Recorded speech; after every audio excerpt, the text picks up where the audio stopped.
Ladies and gentlemen, dear friends, dear colleagues, welcome to our webinar organized by the International Society of Gynecological Endocrinology.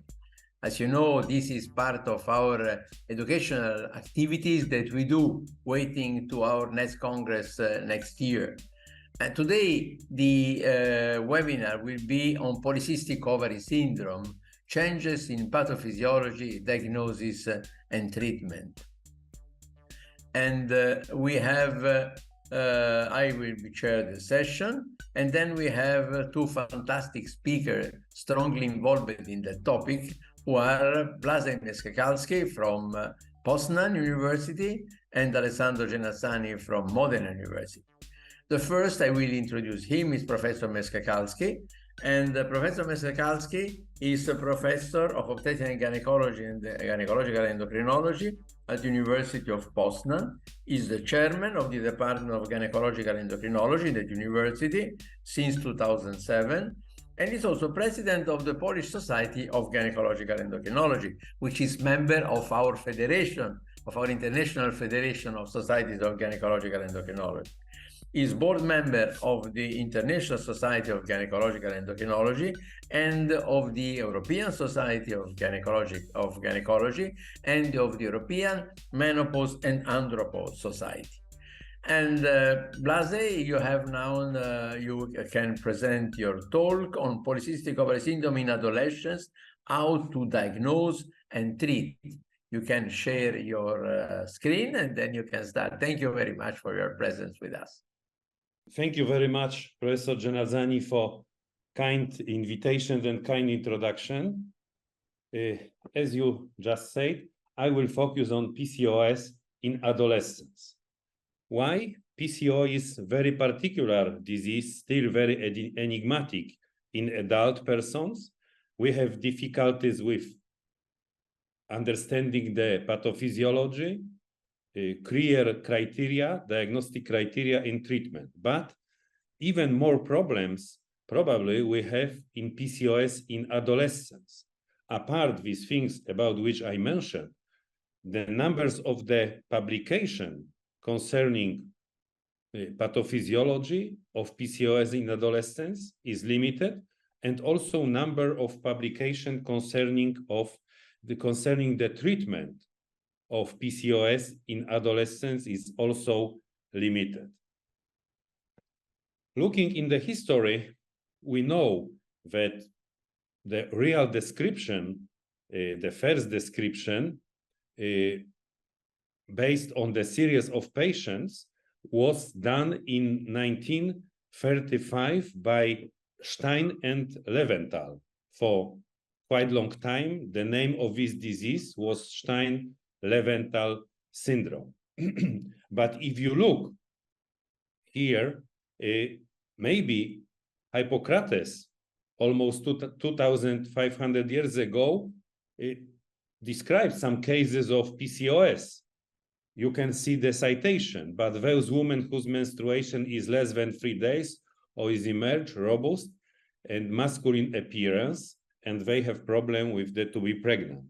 Before the era of Stein and Leventhal, Achille Charot, the French scientist, also you can see from his book described the polycystic ovaries. And still we are struggle with this problem like PCOS in the sense of the diagnosis and treatment. The pathophysiology of PCOS is still not very clear, is multifactorial probably, is very complicated. We can distinguish different aspects, like let's say neuroendocrine aspect in the sense of the disturbances in the GnRH pulsatility, disturbances also in the kisspeptin pulsatility.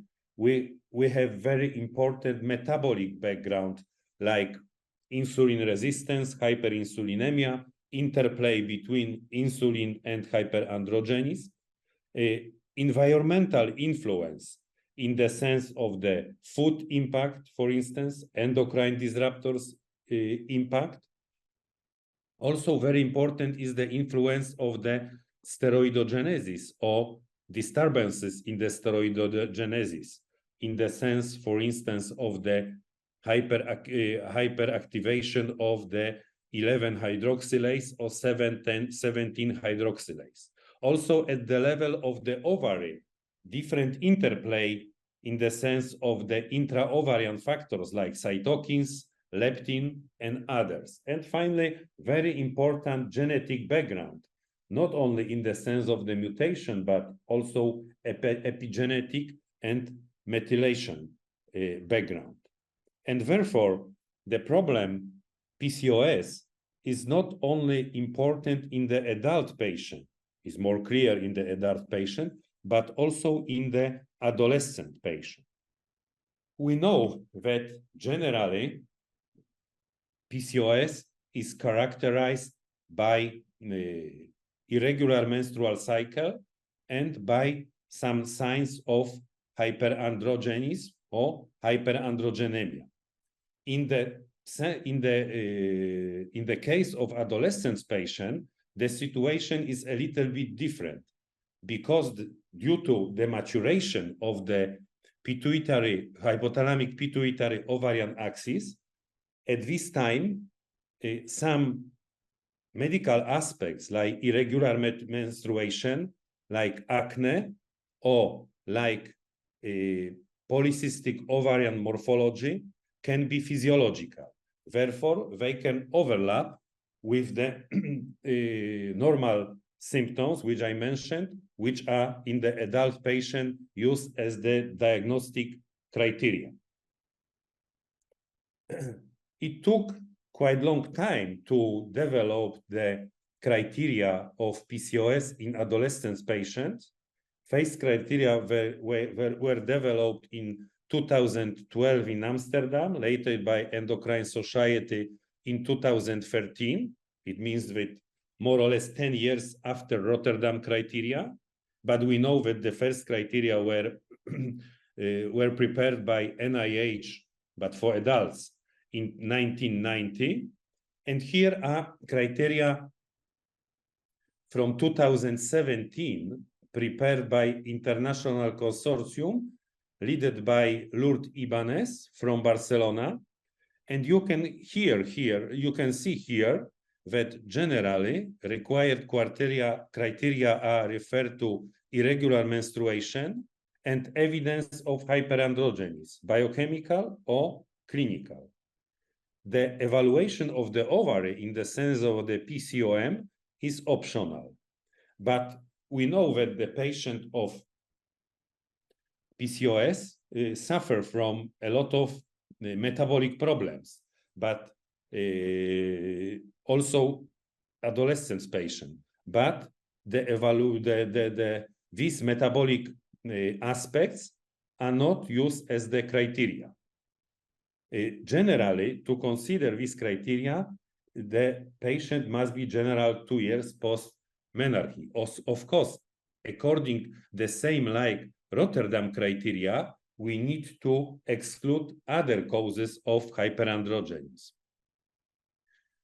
It's important to stress also that in 2020, Pena and others from Australia prepared also the diagnostic criteria for adolescent patients with PCOS.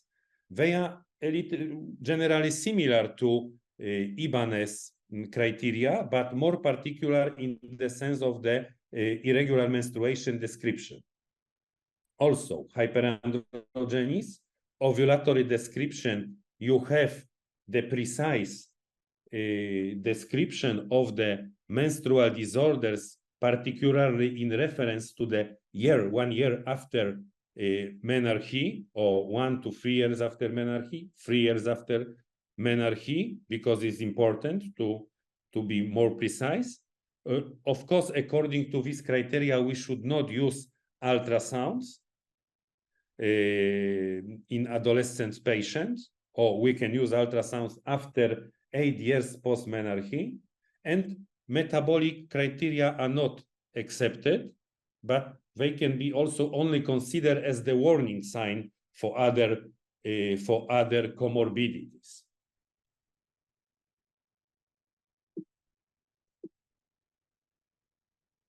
Here you have the same criteria presented in the graphical mode. Of course, apart from the patient who can be diagnosed as the polycystic adolescent patient, using the previously described criteria, we can also find a patient who are at risk. For instance, isolated menstrual irregularities, but no hyperandrogenism, hyperandrogenism and regular menstrual cycle, and hyperandrogenism and menstrual irregularities during the first year post-menarche. Of course, this patient should be treated as at risk of PCOS and follow up. And this follow-up, the kind of the clear follow-up should be made 8 years post-menarche. What's about the more precise diagnosis in the sense of the different parameters? Of course, the medical history is very important. Considering the laboratory tests or laboratory measurements, we should consider LH, FSH levels,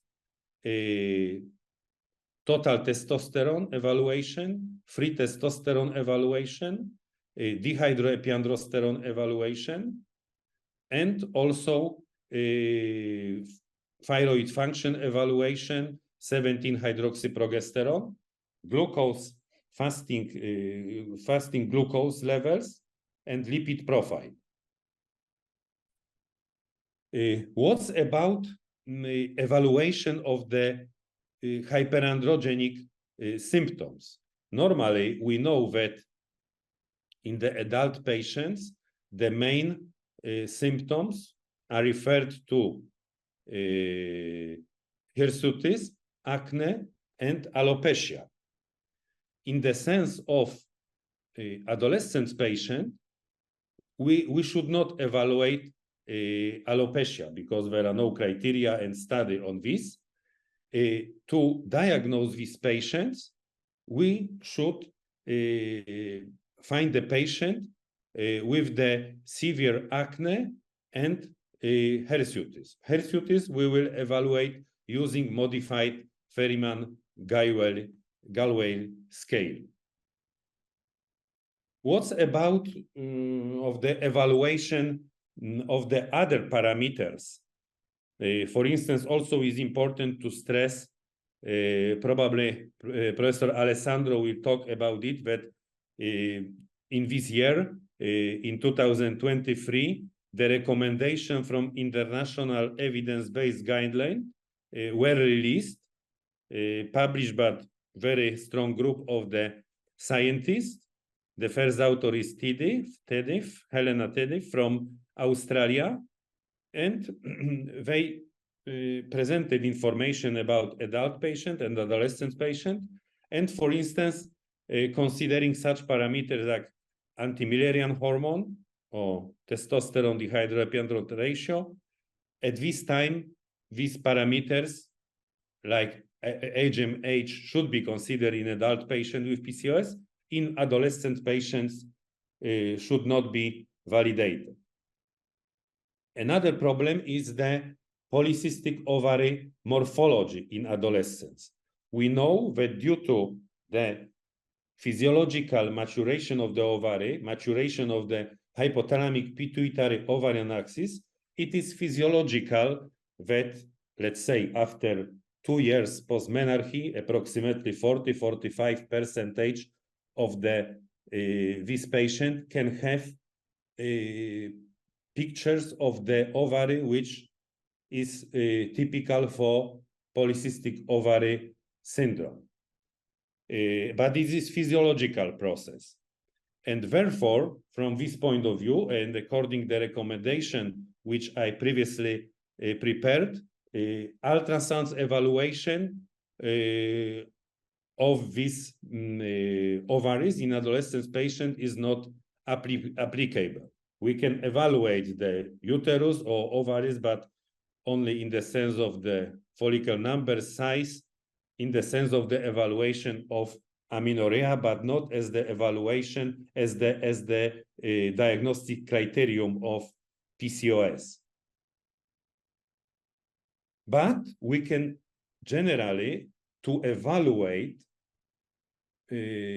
ovaries like a potential polycystic ovaries. We can do it using transvaginal ultrasounds 8 years after menarche. This is at this time is the reliable. Another important problem now is more attention about it. These are problems related to mood disorders, depression and anxiety.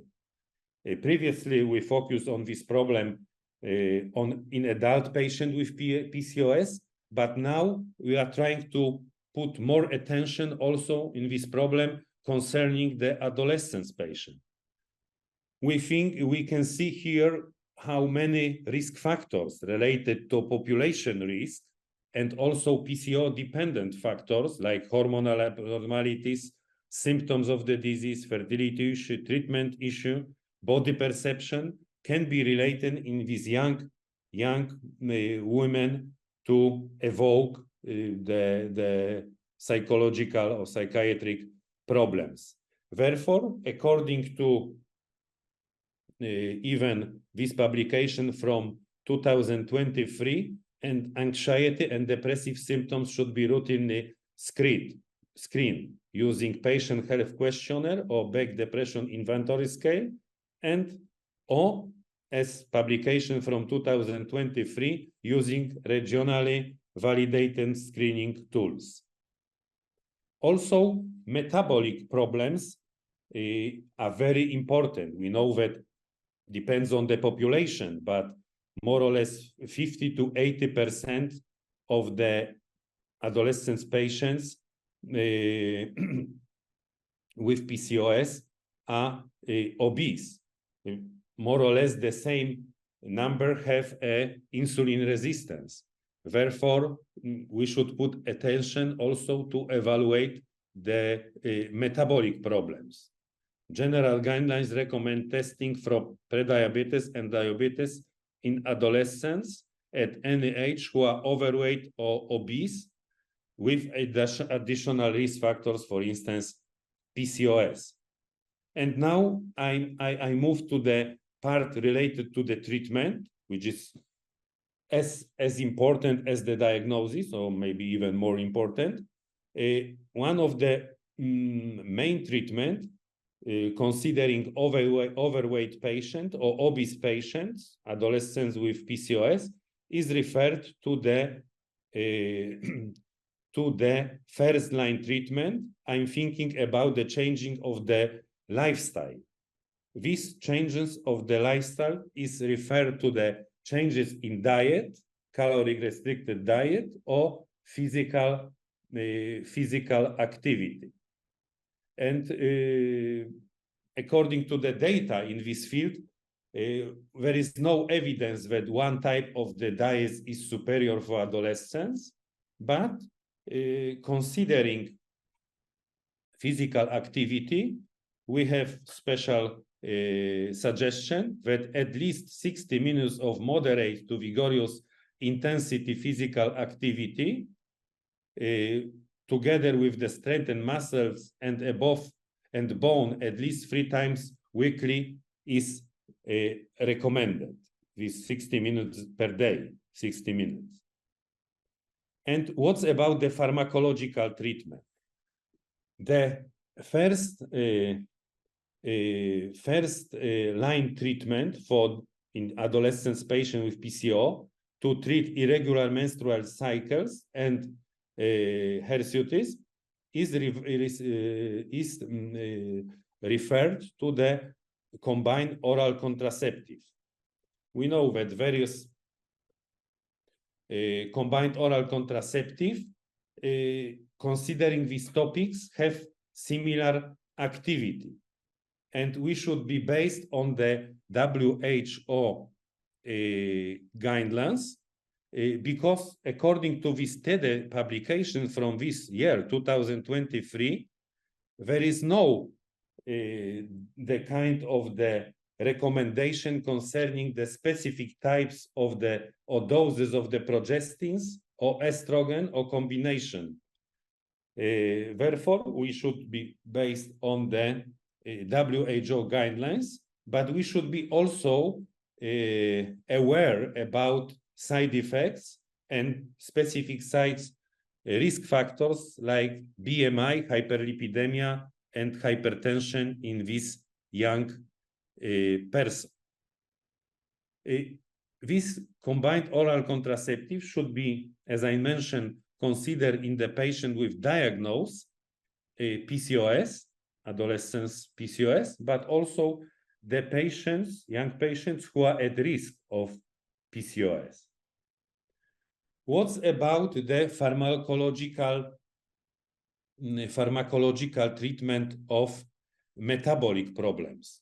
Here we have the possibility to use metformin. Metformin, for instance, in addition to lifestyle, could be considered in adolescents who have clear diagnosis with symptoms of PCO even before the diagnosis is made, or in combination with combined oral contraceptives in adolescents with PCOS when BMI is more than 25 per square meters and when the lifestyle changes do not achieve the goals. And metformin, we know, is the insulin sensitizers, which can help to decrease the insulin resistance, decrease of the serum testosterone levels, and also enable the regulation of the menstrual cycle. In the case, in another case, to treat when combined oral contraceptives are not very good tolerated or can be not used in the patient to treat the hyperandrogenism, we can use anti-androgenic medication in these young women. We can consider different preparation listed here, but we need to know about the risk of the use of such, some of them like flutamide in the sense of liver toxicity. More safe will be the use of the spironolactone.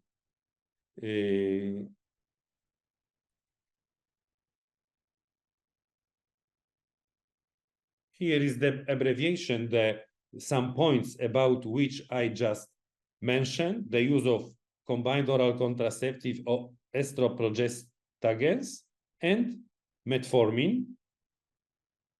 And we cannot omit also the use of the cosmetic therapy in the sense of the bleaching, chemical epilation, waxing, shaving, electrolysis, laser hair removal.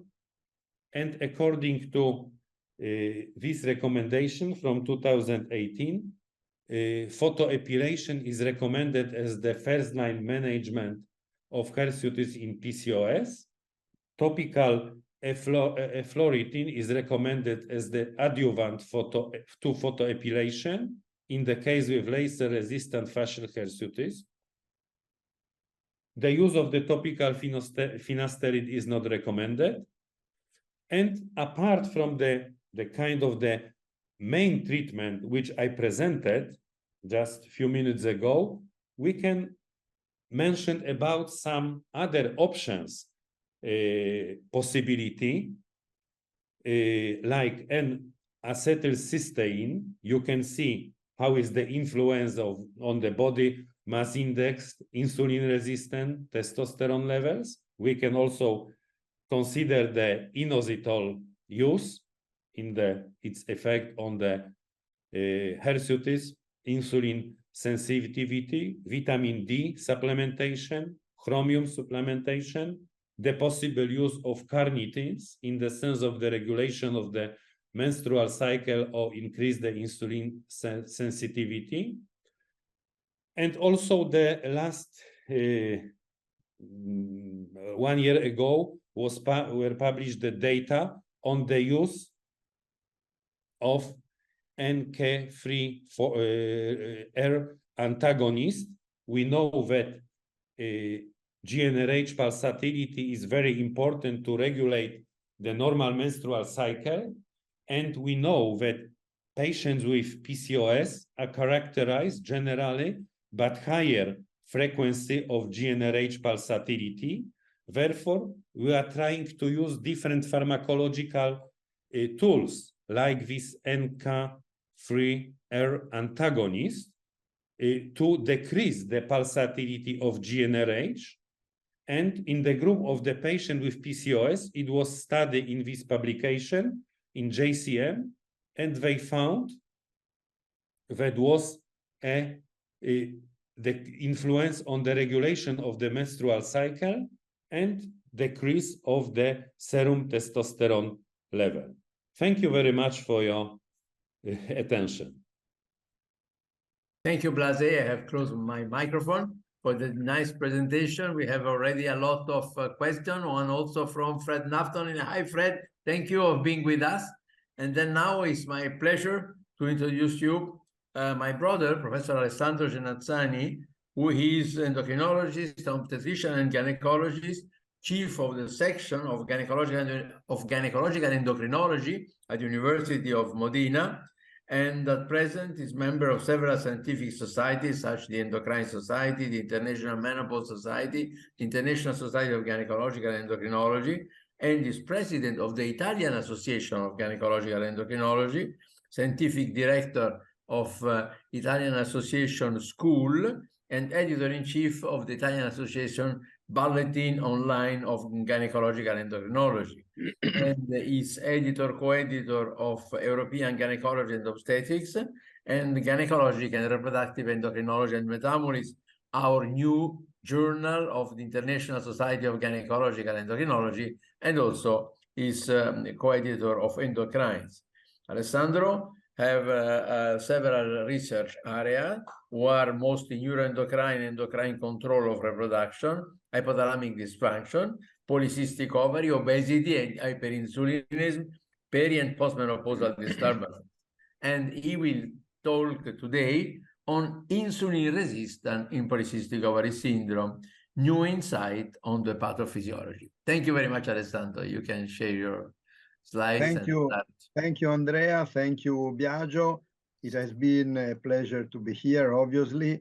And today I would like to share with you some of the new issues about insulin resistance in PCOS, something that we have been a little bit discovering in these recent couple of years, and we are trying to define in a better way how important might be such new observations, just to, how to say, face the way to solve and to improve insulin sensitivity in PCOS patients, mainly to face the clinical aspects of hyperinsulinemia, which is a compensatory phenomenon, which is occurring especially in overweight obese patients with PCOS. Well, the starting point is obviously to remember that the criteria coming from the Rotterdam Consensus are still the most relevant and important. The presence of hyperandrogenism, oligoovulation, and the morphology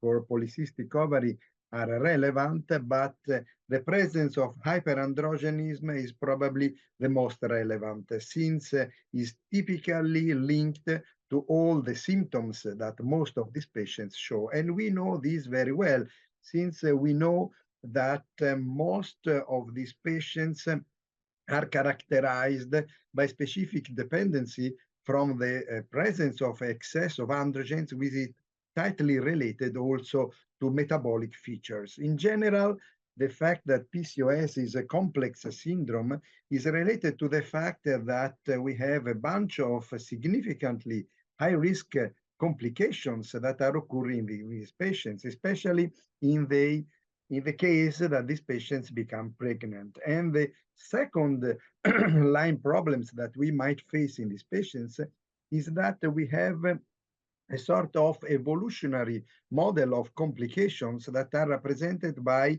the metabolic syndrome, the presence of hepatic steatosis, dyslipidemia, and as a matter of time, the risk of type 2 diabetes, especially promoting a cardiovascular risk in these patients, especially towards or close to the premenopausal transition. But the target of these issues is the hyperinsulinemic conditions and the insulin resistance that we might find in these patients. Well, what is insulin resistance? Well, insulin resistance is a quite simple situation, which is just defined by the fact that for getting a normal response of glucose, the biology of these women is able to control glycemia, producing a higher amount of insulin, as you can see here. Higher amount, which is related to a sort of resistance of the biology of that women to hear the signal of insulin. Well, we know very well that hyperinsulinemia is classically present in PCOS patients, but not in patients that have hyperandrogenism due to other causes, maybe the adrenal gland hyperactivation. And what is interesting to know is that such kind of insulin resistance is highly represented in overweight obese patients, but is present also in normal weight PCOS patients that are categorized as PCOS through the Rotterdam criteria. What is important to know is that up to now, we know very well that insulin resistance can be evaluated and defined computing the OMA index or just looking at what are the levels of insulin in the fasting blood level of the morning after the fasting overnight. Our group, but also other groups, have clearly defined that the presence of a level of insulin above 12 microunits per milliliter in the morning is suggesting at a higher rate the presence of insulin resistance, especially when performing the oral glucose tolerance test. Well, what we need to know for PCOS patients? Well, first of all, we need to give a quite good anamnestic investigation, since we need to know a lot of factors that may be predisposing these patients to have a hyperinsulinemia. What happened during the pregnancy of the mother? Did this mother get a lot of body weight or maybe diabetes during the pregnancy? What is the body weight at birth? Maybe there is the case of small for gestational age or just intrauterine growth retardation. And what about familial diabetes? Any one of the first grade relatives, parents or grandparents, do have diabetes? And what is relevant also is the epigenetic factor related to feeding. Did these ladies get a lot of body weight during infancy or during adolescence due to obviously a not good control of nutrition? Well, we have to know, first of all, from such observations, that probably PCOS and hyperinsulinemia might be related to a sort of fetal programming, something happening during the evolution of the fetus, or maybe immediately after the born. And this kind of situation might be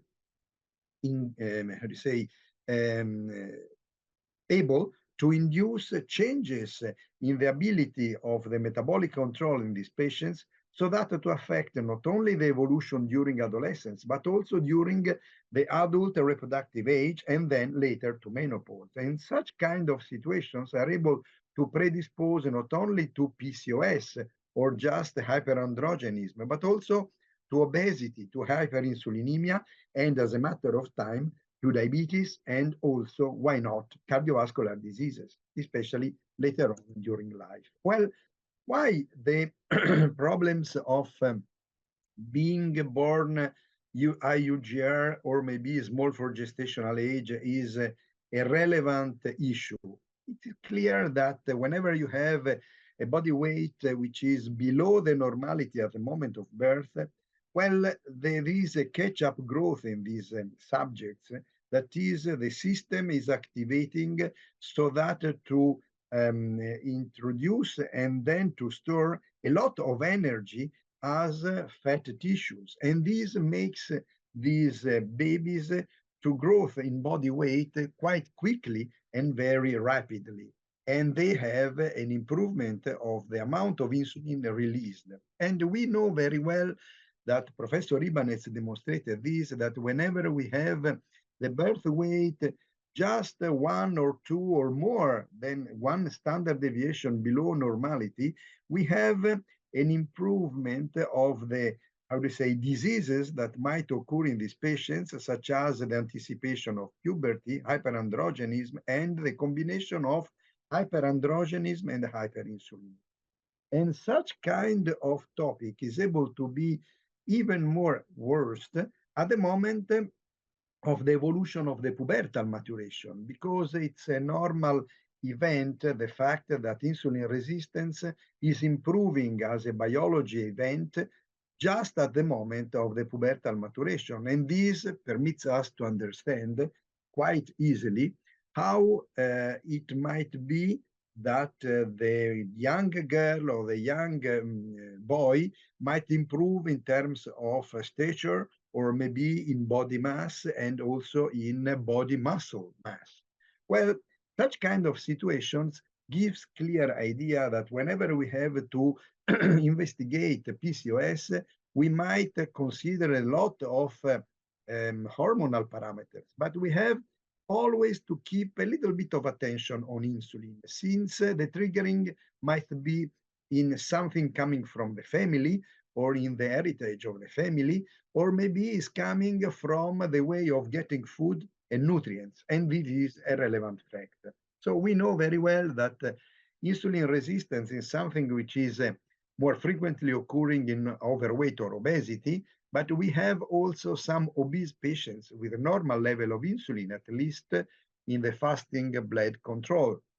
But in non-obese patients, we have up to 40% of patients that have hyperinsulinism in the blood in the early morning. And this is rather important, because while we can expect the presence of a high level of insulin in obese or overweight women, the fact that we might find these in young adult women with normal body weight clearly gives the idea that the system is not really properly working and requires more amount of insulin just to keep glycemia under control. And this is the starting point that triggered the idea in many societies that whenever we have a PCOS patient, which is inside the criteria of the Rotterdam consensus, well, we should have always to test as a putative element with oral glucose tolerance test, not only the response in terms of glycemia, but also the one of insulin, since in these patients we might find elevation, even too much of insulin, just to keep glycemia under control. And why insulin is important in general? Because it's at the basis of the metabolic syndrome. Increased insulin resistance is one of the triggering of such kind of disease, which is accompanied by excess of body weight, and also with altered lipid profile, glucose metabolism, and predisposition to hypertension.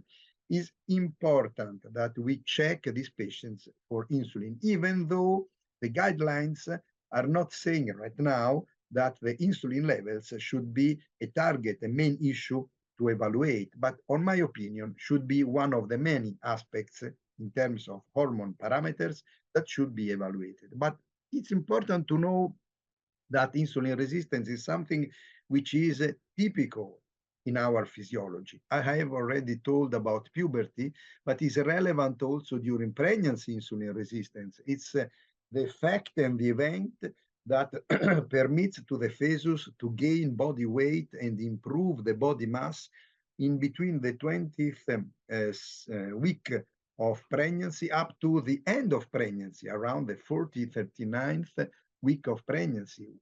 We have the body weight of the fetus around the 20th week of pregnancy, around 350 grams, but at the end of the pregnancy, the body weight is above 3 kilos, 3 kilos, 0.5 maybe.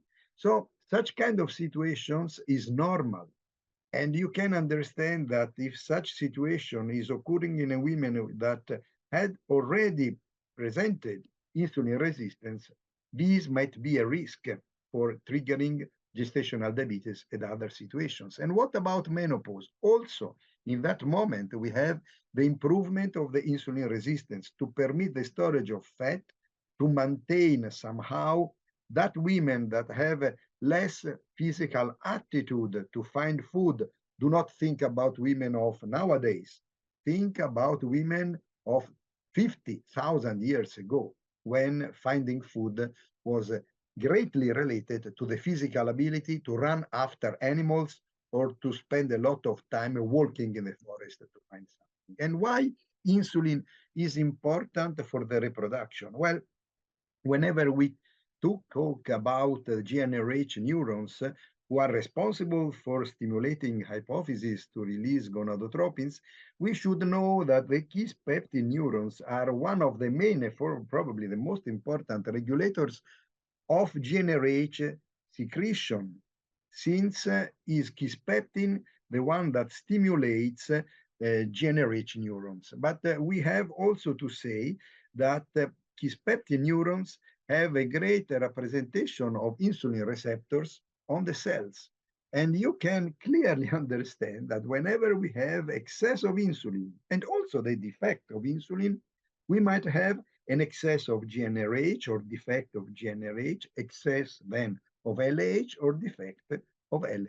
And such kind of problem represents an interesting, how do you say, evolution of our way of thinking, the linkage between metabolism and reproduction, since the excess of insulin create excess of GnRH and the excess of gonadotropins, such as typically in PCOS, but on the contrary, defect of insulin, such as in functional hypothalamic amenorrhea or maybe in anorexia, we have the reduction of the amount of GnRH secretion and then very poor amount of gonadotropins. And what about the problem of the levels of insulin in the morning? Well, more or less in the same period, both the group of Langer and our group published the fact that whenever we have the levels of insulin, which are around or above 12, 13 microunits per milliliter, well, we have to suspect that these patients might evolve or might be hyper-responsive to the oral glucose tolerance test. It's just an index of suspicious. Why the problem of insulin resistance? Well, the problem is that such patients have a greater amount of getting the risk of diabetes, of compensatory hyperinsulinemia, and you see here a lot of other diseases, predisposing not a good health in the future. But today, I want you to think about some details of such PCOS patients. Well, it has been clearly demonstrated in these last years that from a minimum of 30 up to 50% of the patients that have a PCOS and hyperinsulinemia have the presence of someone with diabetes in the family, parents or grandparents. And all these is linked to such kind of diseases, metabolic syndrome, insulin resistance, obviously, but also some elevation of transaminase and hepatic steatosis. This is something very important and very interesting, since it has been demonstrated that the population of patients that have the higher risk of developing non-alcoholic fat liver diseases is PCOS patients, which might be evolving also to steatofibrosis, if not faced and resolved in the year after the diagnostic of the non-alcoholic fat liver disease. Such kind of problem is even more represented in patients that have familiar diabetes. because these patients have probably something which is nearly triggering at a higher level and a higher rate hyperinsulinemia and insulin resistance. Well, just with such basis, we have a little bit tested what was going on just in a group of patients, PCOS, according to the Rotterdam criteria, all having a body weight above 30. And we just divided these patients, this group of patients, in two parts according to the presence or absence of familiar diabetes. And we found that there were no differences in the group, if not for the transaminase plasma levels, were high but within the normal range of normality in the group of patients who have someone with diabetes in the family. So this gives clearly the idea that probably might be important to check the transaminase plasma levels, but why such patients should be having such kind of higher level of transaminases, and what might be an index of what such kind of finding. Well, we have been studying a little bit the characteristics of the metabolism and the clearance of insulin. And we have clearly to recall to our memory the fact that pancreas through the Langerhans cells produce proinsulin, which is cleaved in insulin and C-peptide. So we have two molecules, and the ratio between the two molecules is 1. And such kind of ratio is classically called by the diabetologist and the endocrinologist as hepatic insulin extraction index, because when such amount of C-peptide and insulin is passing through the liver coming from the pancreas, the liver is in charge of clearing at least 50% of the insulin.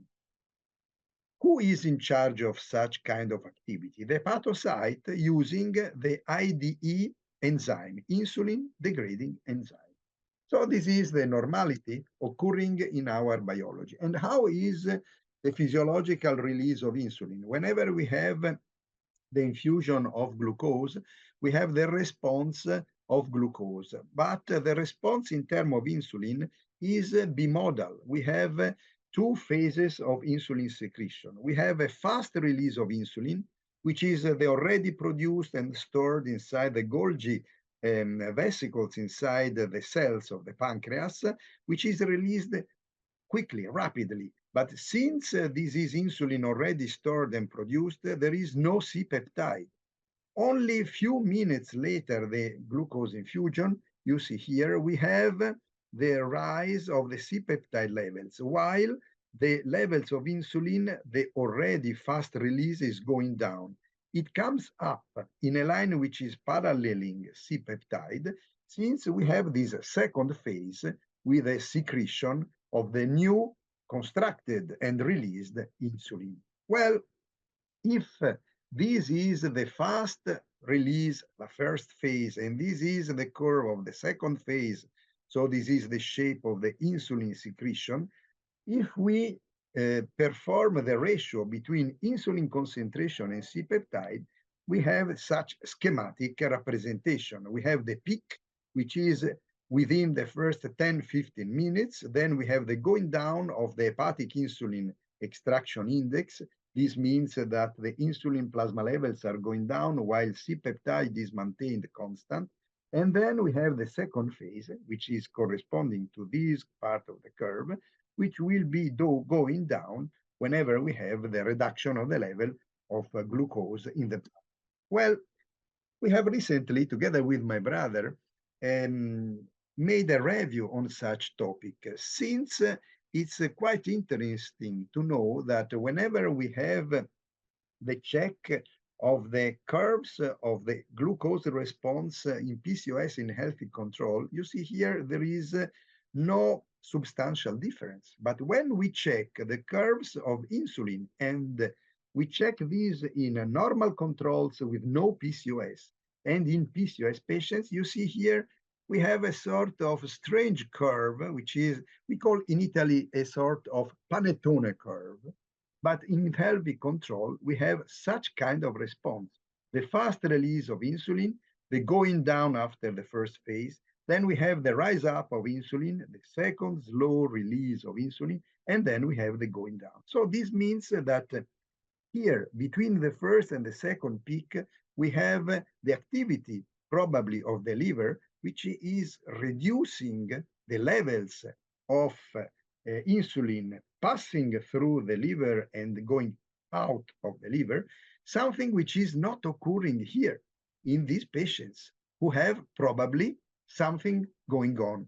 And when we demonstrated this, we were quite surprised to show that in patients with PCOS, but with no familiar diabetes, such kind of curve is absolutely of HEA index, is absolutely superimposable of normal controls, while the panettone-like curve of the HIE index is absolutely corresponding to the same panettone curve of insulin. Well, we also faced the aspect of the high level of insulin in the fasting blood sampling of the morning. And we found that the levels are tendency very occurring very high or higher than 12 microunits milliliter in the blood in patients that have familiar diabetes. Up to 60% of the patients with familiar diabetes have such kind of high level of insulin. So such kind of situations, the blood level high in early morning and also such kind of HIE index not performing as in normal healthy control makes us to study such kind of movement of the curves. So we tested a group, quite important group of more than 50 people with PCOS with the Rotterdam criteria, and we checked these according to the level of insulin in the morning, above or below the cutoff of 12. And you see here that the patients that have the level below 12 are those that still have a shape which is not a panettone-like. But when we have the presence of both high or low level of insulin in response in comparison to 12, but you have a familiar diabetes, you have the panettone shape of the curves independently of the levels of insulin in the blood sampling of the early morning. And when you have no familiar diabetes, the shapes are almost perfectly normal. We have a little bit differences in the HIE index, but the shapes is absolutely similar. No panettone like this. So what does this mean? This means that probably the amount of insulin that we might sample after the oral glucose tolerance test is representing not only the secretion from the pancreas, but also what is cleared or not cleared when the portal vein and always the liver is, how do you say, clearing insulin when the blood is passing through it. And if this cleaning is not completed or is not perfect, we have a higher amount of insulin coming out from the liver here. And we tested then in another way such kind of situation, just ignoring the levels of insulinemia in the early morning, but just focusing on the presence of familiar diabetes. So in a larger group, these are almost 84, 85 patients subdivided according to the presence or absence of diabetes. We found that the higher level of insulin were in those with familiar diabetes. The higher level of transaminase were in those with familiar diabetes. And just in baseline levels in the morning, just using the insulinemia and the C-peptide blood sampling after the fasting of the night were higher in the family diabetes patients and not so high in those who had no familiar diabetes. But now we have to remember something else which is represented that in our biology, we have other substances that are involved together with insulin in the control of glycemia.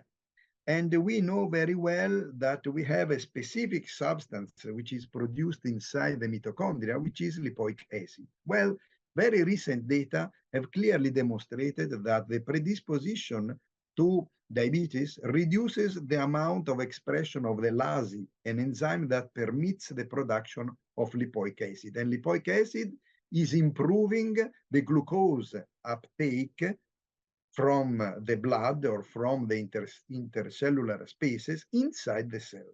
So those who have diabetes have less activity of such lipoic acid synthesis. But we have another aspect, and you know very well this. We have the so-called inositol story. Inositols, the myoinositols and dichiroinositols are rather important in our biology. They need to be there, both together, just to modulate on one side the upload through myoinositol of glucose from the outside spaces of the cell. And we need the chiro, since this one is the one in charge to transform the glucose uploaded and stored in the cytoplasma, transforming it in glycogen or burning with a beta oxidation glucose to produce the energy.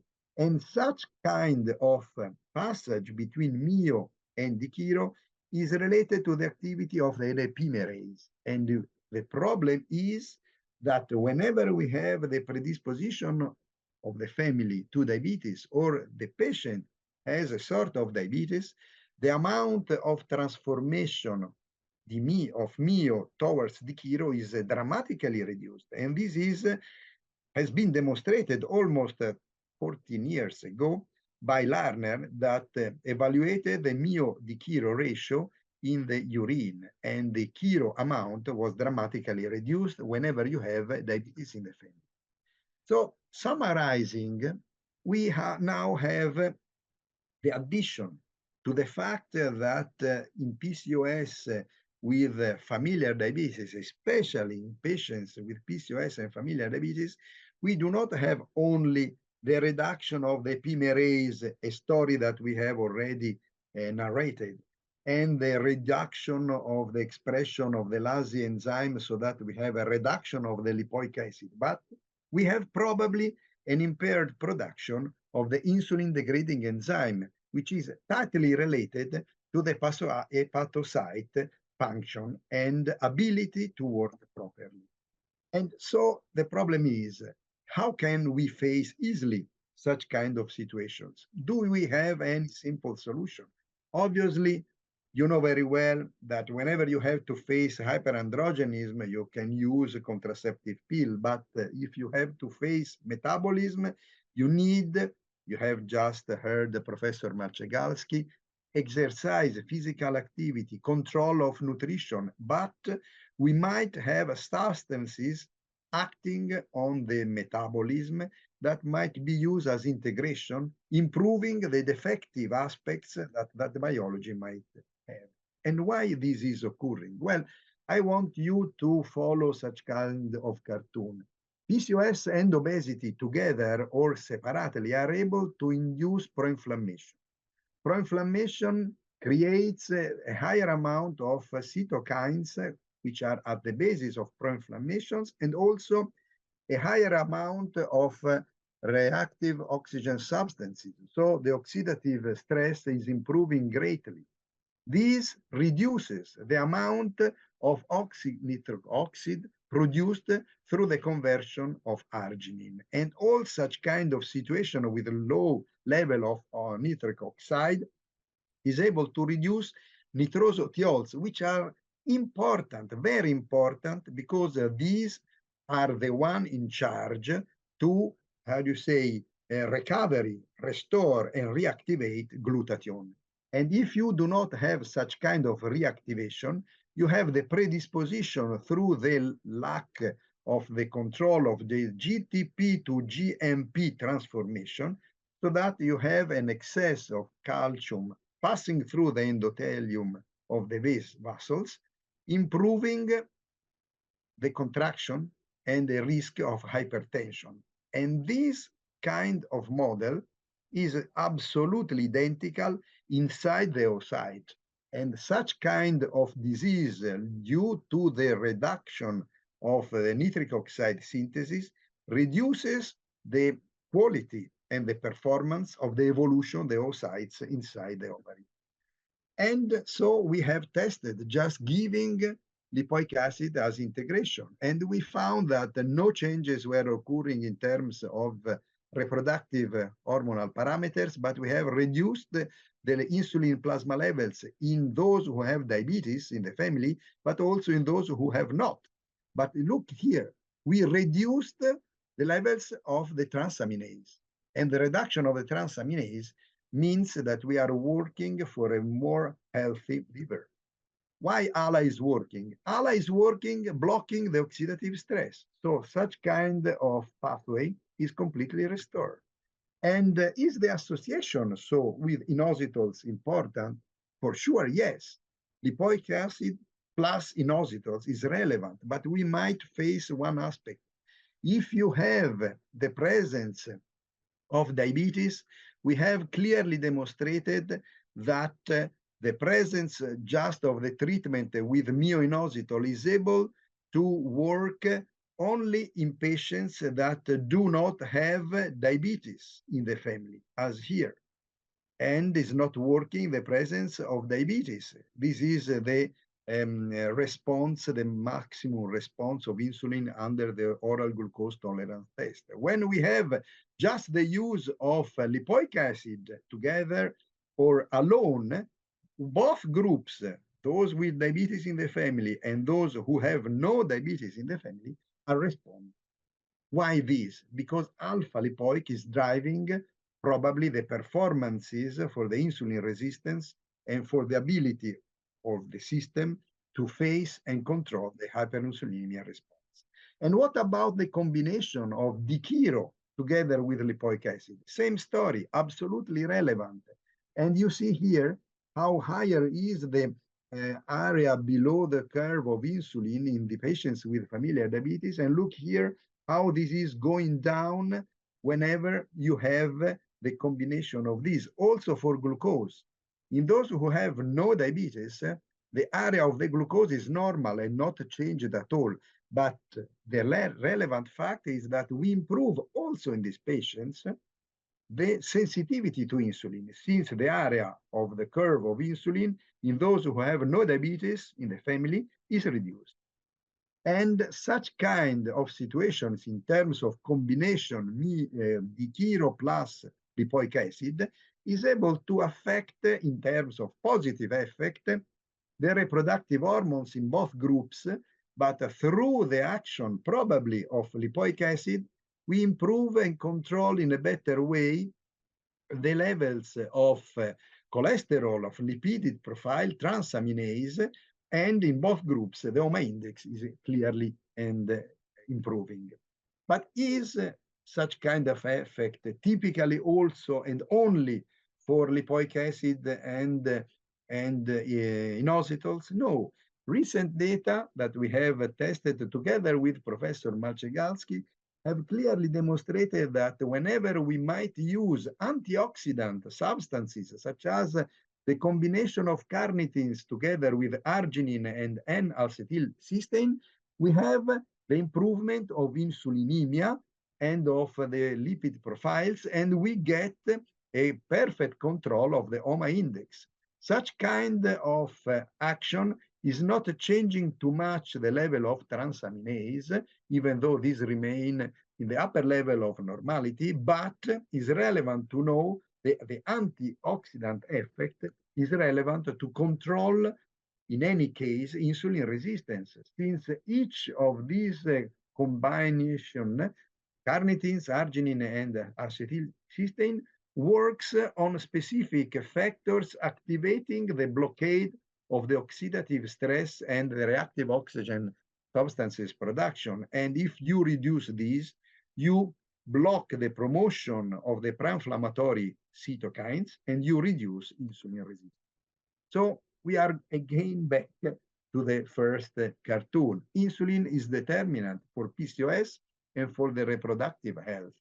We need to have a good control of nutrition and of the factor controlling insulinemia in terms of insulin release. This is a complicated cartoon, but you can understand clearly that the standard effect of obesity, of stress, which is improving cortisol in these patients, as well as of hyperandrogenism, is able to induce a lot of diseases as a matter of time, dyslipidemia, diabetes, hypertension, metabolic syndrome, through a lot of damages. But we now probably have to face a little bit also on another aspect, which is the liver function and the risk of the non-alcoholic fat liver disease and hepatic steatosis as a matter of time. So what can we say as a take-home message? We have to work as real doctors before being gynecologists or endocrinologists. Let's check the anamnestic history of these patients. Try to test a little bit with very simple examinations, the levels of transaminase, the level of insulin in baseline conditions at fasting in the morning, and then probably, if we might perform it, we might check the oral glucose tolerance test, not only for insulin, but also for C-peptide. Since the new issue here is probably a reduction, especially in patients with familial diabetes, of the hepatic ability to control and to clear insulin, as well as other many substances. So we need to face such kind of situations. Thank you very much. Thank you, Alessandro, for that fantastic vision on polycystic ovary syndrome, its impact on metabolism, metabolic syndrome, and the importance of insulin sensitivity for many aspects. And you can see, polycystic ovary syndrome is so hugely present in women in the recent time, growing its incidence going on with the years, and this reflects also the new connection between availability and quality of foods and nutritive elements in comparison to our very ancient metabolism regulation, which was based mostly on hungry people and not on people hyperfeed as it is now. Dear friends, we have a huge number of questions and we are still even more than 400. Then I will go rapidly in the question.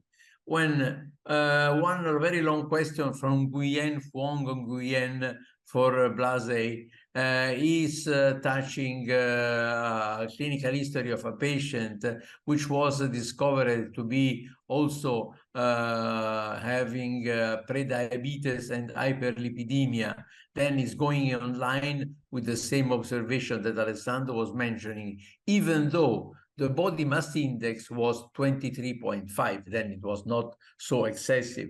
Then the question is, what do you believe for this kind of patient there? And then we have to use for that metformin, or also as Alessandro was mentioning, myo-inositol and other nutrients. I would like to have your comment about. One moment.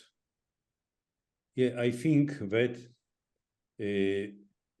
that in this case is important to change or keep changing the lifestyle in the sense of the physical activity, to keep the diet, caloric restrictive diet, and the use of the inositol should be reliable. Thank you very much. And also Fred Naftolin, this is the first question of Fred Naftolin. Alessandro, probably for you. He mentioned that Taimur and colleagues distinguish between high LH and normal LH polycystic ovary subject and their ovarian morphology. Is there a distinction present in adolescent? I'm sorry, it's for Blazej. It's a difficult question because always. I from Professor Naftolin, but very particular, very precise. I know about such division. I know about more from the literature about adult patients with low LH and higher LH. This is a good point. In my opinion, this is good road to study this problem in the adolescence patient, because it can reveal some differences in the morphology of PCOS in high level of LH and low level. But on the other hand, we still need to remember that according to the criteria, we don't use the ultrasounds as the criterion for PCOS, but from the scientific point of view, it, in my opinion, is a good field for the study. Thank you. And then Alessandro, it's one question from Ota Semeshenko. What do you think about using semaglutide, Ozempic, or other similar treatments to treat obesity in polycystic ovary? That's an interesting question, since these are the new treatments, the GLP-1 agonists. And we have in Italy, at least now, the increasing request of the use of such drugs. But even though I'm quite interested and convinced that they are working, we do not have yet tried to see what's going on in the physiology of the control of the insulin sensitivity. Even though this is used to lose body weight, to reduce the sense of hunger, it's important to check, at least for PCOS, what's going on in the endogenous insulin control. And at least I do not have any answer for that. I'm trying to work on this. Thank you. And then another question from Fred Naftalin, Blazej. What is the biochemical effector of the elevated LH in polycystic ovary? Your slide did not include ovarian angiotensin, but there is morphologic and biochemical evidence that support the ovarian renin-angiotensin system as such an effector in polycystic ovary. Thank you for the question. I know this publication, very good publication, probably from the Nature journal. And sorry, I didn't include them. It's one of the elements of the pathophysiology of PCOS, very important. I can add Alessandro, something. Yes, absolutely. Yeah, I can add something on this. It's how do you say? It's a complicated vision, since angiotensin is in charge of the control of blood pressure together with the renin-angiotensin system, and you know very well that insulin is in charge to control a lot of aspects in terms also of sodium retention and also in the amount of water which is absorbed in the tissues. So we might face on one side a sort of a distortion of the control of the water inside the biology of these women, together with the fact that the excess of oxidation is able to reduce the so-called GTP to GMP transformations at the level of the endothelial cells, which improves the passage of calcium inside the arterial blood, in the arterial vessels, so that you have a predisposition to hypertension, which is even more triggered by angiotensin. So such kind of situations is related on one side to angiotensin acting probably to the hypertensive model, while insulinemia as an excess is able to stimulate GnRH. So both together are working probably in separate fields, but indirectly affecting the same areas, which is reproduction. Thank you, Alessandro. And now another friend of us, Steffi Oldemir, asked, should we check for insulin resistance before starting women on insulin sensitizer and other nutrient supplements? Well, on my opinion, it might be something that some of the societies, as the Reproductive Medicine Society, has proposed several years ago. On my opinion, probably we should start testing the levels of insulin in the sampling after the fasting of the night. If you have low levels of insulin, you might think that the probability of having hyperinsulinemia is not really so elevated. But for the best performance in terms of evaluating the dynamic activity of that women to face the overload with glucose, we should perform the oral glucose tolerance test. And in our group, in our hospital, we are testing these whenever we have the suspect of hyperinsulinemia. Just once, you start with that. And once that you have done this, you can choose whatever is the treatment. Integrative, maybe inositols, lipoic acid, or metformin, or carnitines, or whatever you might have as an idea, good idea for the good health of that lady. And I would like to add a question. And I think you're also asking if and looking if she have a diabetic presence in her family. Yes, this is a constant anamnestic investigation. We ask specific questions. Do you have any relative, parents or grandparents with diabetes, type 1 or type 2? Just one is a trigger of attention. Or what about the body weight of your mother when she was pregnant of you? And what about of your body weight when you were born? And what about the week of burning? I mean, you born at the 39th week or before? Because being small for gestational age or UGR is a relevant aspect because this is an epigenetic factor which triggers for the whole life long hyperinsulinemia in these ladies. Thank you. And then Blazej, for you, Anna Ushkalova, she asked, what can and should we do for a teenage patients whom we cannot yet officially diagnose, but understand that this is developing polycystic disease? What treatment should be provided, especially for patients with normal body weight and who do not require contraception?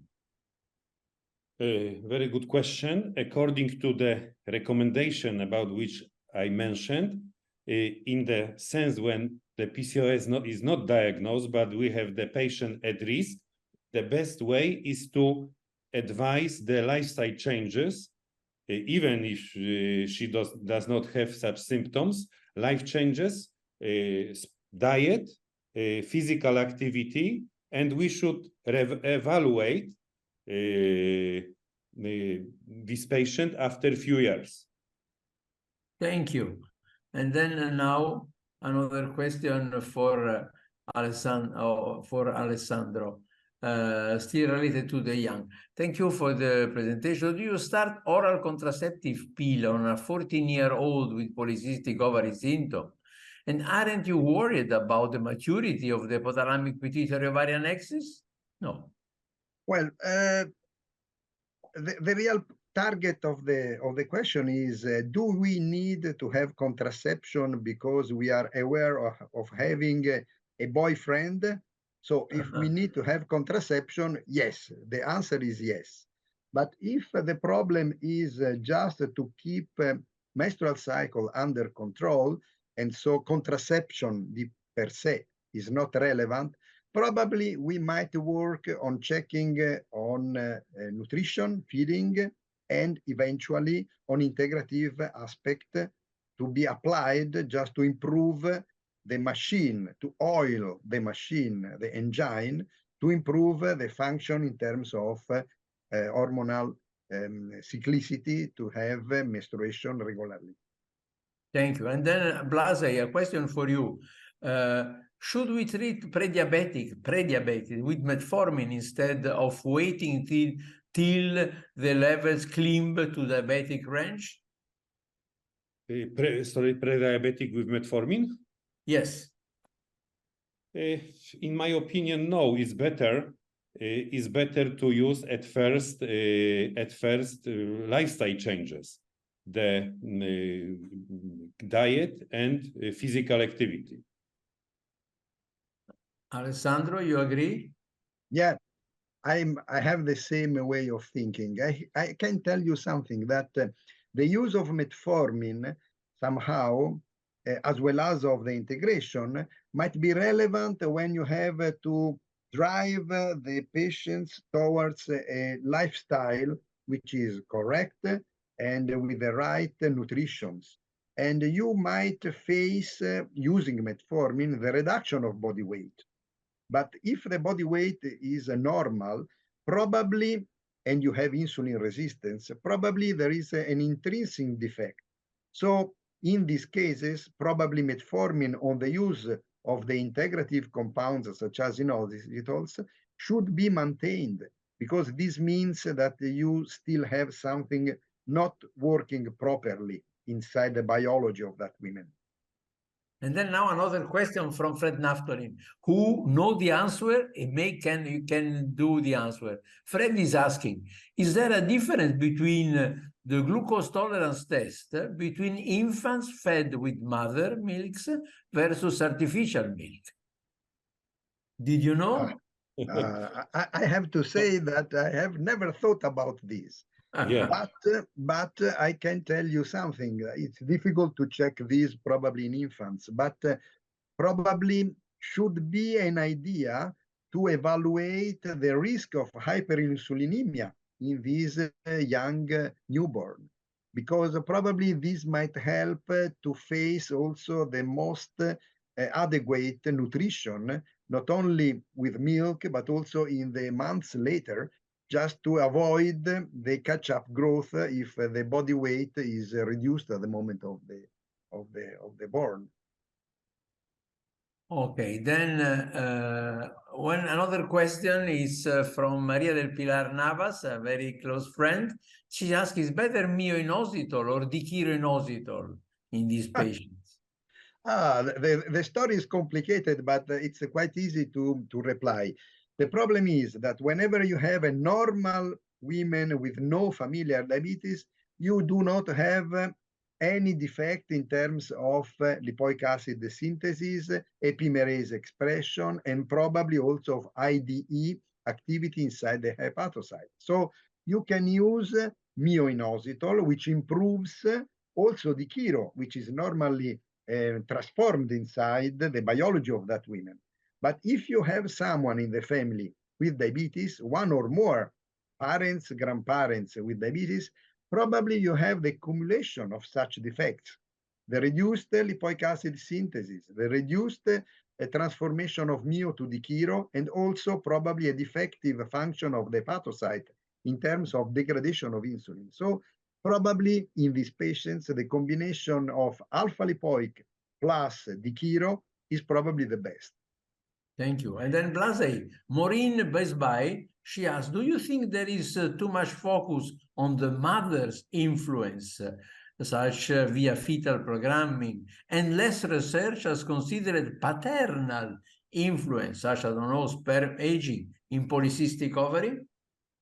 Yeah, this is, in my opinion, very good point, because we are talking about fetal reprogramming, but mainly it's only last 10 years maybe, but it's focusing mainly on the mother's aspect. In my opinion, we should start or make more studies in the sense of the paternal aspect. It's a very good point to study, in my opinion. Thank you very much. And then now we are approaching to the end, but Doza Ali asks, can we give N-acetylcysteine, carnitine, myo-inositol, or kiro-inositol to obese patients without polycystic ovary to help to lose weight? Oh, yes, absolutely. We have worked on the model of obese PCOS, but obesity is something which is affecting oxidation. So since arginine and acetylcysteine are wonderful antioxidant, especially at high levels in terms of amounts above 500 milligrams every day, it's a quite good idea. Obviously, we have always to combine such kind of integration with a lifestyle. So nutrition and elimination of carbohydrates, little bit of physical activity. Whatever is good for the biology is to restore the normality of the functions. Thank you very much. And then now we are at the end, and I would like to have a final comment. Once on adolescence, modern time, and impact of modern food on development of polycystic ovary syndrome like aspects in adolescence. And what are your perceptions in Poland and what are your suggestions? And then later, Alessandro, to you, what is the attention, what have to be the attention to the taking weight during pregnancy from the mother and its possible impact on the biological situation of the fetus? Please, Blazej. Yeah, very good point. In my opinion, underestimated in the pathophysiology, but particularly in adolescence. We should focus on this point because different endocrine disruptors, which we are taking using different fluids or different food, can influence on the even maturation of hypothalamic pituitary ovarian axis, or can influence the structure or development of the ovary. It means it's very good point for the scientific evaluation of PCOS in adolescence. Thank you. 1 second, Alessandro. We had also a question from Birute Ramanoskiene. Why polycystic ovary disease are increasing, or is my notice only? No. PCOS is increasing. PCOS is increasing since we do not have taught enough to the young generation the way of having food. So it's much more comfort food than the regular good food that is used by our biology to maintain and to restore and to improve the evolution of our organs. So carbohydrates and sugars of various kinds are the typical food in the youngest now. So PCOS is really improving, and with that of insulin resistance together with obesity. So PCOS can be driven by the predisposition of the family to something, but is driven also by obesity, which is related to a wrong way of having food. So whenever you have insulin resistance, the damage is done. You have hyperinsulinemia, excess of androgens, then you have the blockade of the ovarian functions, then you have the signs of PCOS Rotterdam criteria, and that's all. And you start to face and fight against such kind of situation. Thank you. And then one burning question from Marcela Peña Rodriguez de Mexico for Blazej. She's asked, thanks for some enriching information. Is there any recommendation on the modulation of intestinal microbiota to improve the metabolic features of polycystic ovary? Yeah, as I know, there are now the increasing numbers of the studies concerning microbiota in PCOS. We are also started in our department. They concern the adult woman, not adolescent woman, but I think that is also a very good way to evaluate the influence of the microbiota in PCOS patient. But we are just started to study in the adult patient with problem. We are collecting the groups. Thank you. Then now the questions are still rising, but we are at the end also for time. But as we have still more than 300 persons with us, Laura Elena Rangel Escobar, she's asking, thank you for the presentation. I have a question about treatment in polycystic ovary in reproductive age. If estrogen in PCOS will increase the sex hormone binding globulin and help with the hyperandrogenism, is there a reason to use only progestin pill, anti-androgenic and so on in the second phase or not? Well, the idea of having such kind of treatment is not so wrong, absolutely. But the fact is what we should get from such treatment. You know very well that if we use just the 14 days of treatment with progestin, you overcome the problem of the anovulation. So with a little bit of estrogens, your endometrium is able to face the preparation to the menstruation, that's all. But this is not blocking, eventually, the ovarian production of androgens on one side, and so you do not keep the excessive amount of androgens produced in that biology. So if the matter is to keep androgens under control and have within 1 year probably the ability to have pregnancy, probably is better to have a contraceptive treatment, estroprogestin. So that to blockade everything. Since the use of the progesterone-only pill is not keeping everything easily under control. The breakthrough bleeding are quite frequent. So these patients might be not really happy to have a not complete good control of menstruation. Then Anna Ushkalova, she's asked, what is important to measure anti-mullerial hormone to make diagnosis? You want my opinion? Well, the latest recommendation from the 3-day group is that we might assay AMH or perform ultrasound. This is not really an indication, since if you have high levels of AMH, you do not consider this a sign of PCOS. But if you combine these with the others criteria, this is suggestive of another feature that might sustain the idea of PCOS. Well, I am not so used to assay AMH, since we had a little bit problems on some typically way of assaying it, but probably it should be done because the highest level are really expression of PCOS. Okay, then, okay, dear friend, we have to close, but there are also plenty of other questions. I probably, Blazej, a burning question. First, a compliment from Rolla Dabul. What do you think that babies conceived by IVF and exposed very early to high levels of FSH agonist and high doses of progesterone? Do you have any impact that one on policy may have an increased risk of metabolic syndrome and diabetes? I don't have idea, sorry. Okay, then dear Very friends, difficult.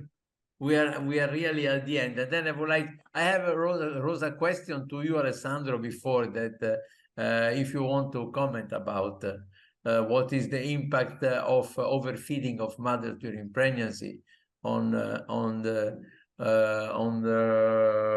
fetus and on its possibility to develop later on polycystic ovary syndrome or a metabolic syndrome in its life? Yeah, this is a quite good questions, and I can answer this just saying that in our department we are now revising all the oral glucose tolerance test of the overweight obese patients pregnant that were having unfortunately and bad evolution of the pregnancy with the death of the fetus.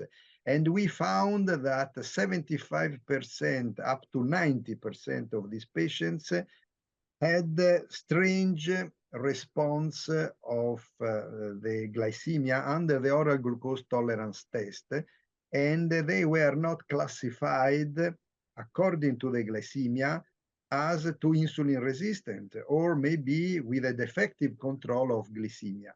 The problem is that these patients, from the anamnestic evaluation that we made and performed later resulted to have feeding not under controls in terms of sugars and carbohydrates. So the end of the story is that probably in obese overweight patients during pregnancy, we should check, yes, the glycemia with the oral glucose tolerance test, but we should probably check to better understand what's going on insulin. Since the hyperinsulinemia is necessary in our biology to maintain glycemia in a perfect shape. So you do not have insulin, you see glycemia. If this is perfect, you have no complaint. So we lose an information. So we might a little bit work on this. I'm not an obstetrics, a pure obstetrics, but probably something that the obstetrics should take care of. Okay, dear friends, then first of all, thank to both of you, thank Blazej, thank Alessandro. We are speaking for nearly 100 minutes with this fantastic webinar. We have 292 people present with us. And now I want to announce that 25th of October, always 3 o'clock in the afternoon, we will have another fantastic webinar on decision-making process when choosing a treatment for adverse uterine bleeding. And the speaker, please, you can, and then the speaker of that one, I will be the chairman, will be Professor Hisham Arab and Professor Johannes Bitzer. A fantastic event of 25th of October, Wednesday, at 3 o'clock in the afternoon is our next webinar. And then, dear friends, thank you for being with us. And I invite all of you to be in Florence for the 21st World Congress next year, 8 to 11 May 2024, another ISGE fantastic event. Join Gynecological Endocrinology Society and enjoy your life. Thank you very much. Thank you, Alessandro. Thank you, Biagio. Enjoy the life. Thank you to all. Thank you. Bye-bye. Bye, bye, bye.